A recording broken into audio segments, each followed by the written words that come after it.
চলে যাচ্ছে এই অর্গানাইজেশনের যিনি state secretary women sell Dona Manna madam, আজকে তো প্রোগ্রামটা দেখলাম করলেন, কি কি আপনাদের আগামী দিনের কর্মসূচি আছেন যদি একটু বলেন? আমরা আগামী দিনে মানবাধিকার কমিশনের তরফ থেকে সমস্ত মহিলাদের যা যা অসুবিধা আছে বা অন্য আরো মানুষদের যা সুবিধা অসুবিধা আমরা সেগুলো মেটাবার চেষ্টা করব।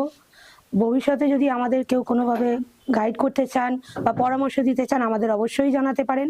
বাকি রইল আমাদের মিস্টার শ্রী সৌমেন দাস, ইনি আমার দাদা সম্পর্কের, ইনি তো সবসময় আমার মাথার উপর আছেন এবং থাকবেন। কোনো রকম কোনো সমস্যা হলে কিছু হলে আমি এনার সহযোগিতা ছাড়া এক পাও এগোবো না। যতক্ষণ এই আমি অর্গানাইজেশনের সঙ্গে যুক্ত ছিলাম না তখনও দাঁড়িয়েছি, ভবিষ্যতেও দাঁড়াবো। কোনো রকম কোনো সমস্যা হলে আমি আরও এগোতে চাই। সঙ্গে যদি আমার সঙ্গে আরো অন্য মহিলারা যোগ দিতে চান আমি অবশ্যই তাদের আমন্ত্রণ করব। এই যে সাহসিক পরিকল্পনা আছে আরো বড় করে বৃহত্তর আঙিনায় আরো বড় করে এগোতে চাইছি, কিন্তু তার সমস্ত পরিকল্পনা করবেন আমার দাদা শ্রী সৌমেন দাস। তার অনুপ্রেরণা বা তার অর্ডার বা তার নিয়ম অনুযায়ী সবকিছুটাই আমি করব।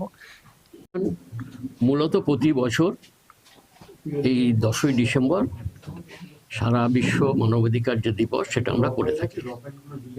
বিগত বছরগুলোতে যেমন করি এবছরও সেটা করছি। কারণটা হচ্ছে এটা যদি না করা যায় তাহলে এই প্যানারের নিচে আমরা কাজ করতে পারি না।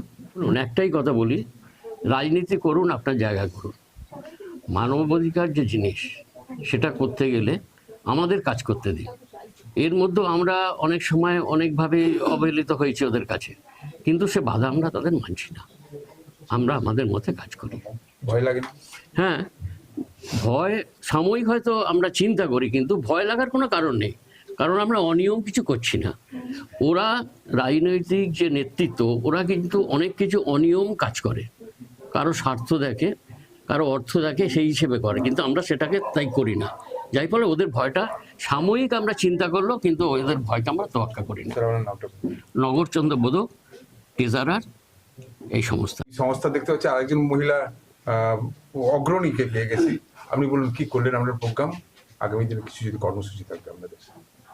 আজ আমরা সৌমেন স্যারের অনুপ্রেরণায় 10ই ডিসেম্বর এখানে একটা ছোট্ট করে প্রোগ্রাম আয়োজন করেছি, যাতে অনেক বিশিষ্ট মানুষ এবং আমাদের সিনিয়ররা উপস্থিত আছেন আমাদের কম বয়সী ছোট নতুন জুনিয়ররাও।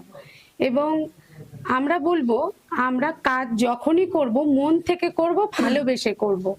আমি যে কাজের দায়িত্ব নিতে চলেছি সেটা আমাকে জানতে হবে এবং কাজে এগিয়ে যাওয়ার সময় সততার সাথে এগোতে হবে যে আমি দায়িত্বটা নিয়েছি আমি করব।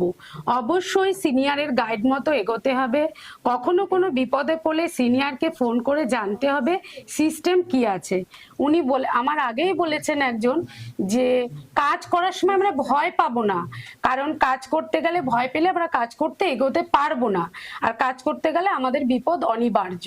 সেই পথ অতিক্রম করেই আমরা আজ হিউম্যান রাইটসের 10ই ডিসেম্বর হাতে হাত রেখে কাজের পথে আমরা এগিয়ে চলি।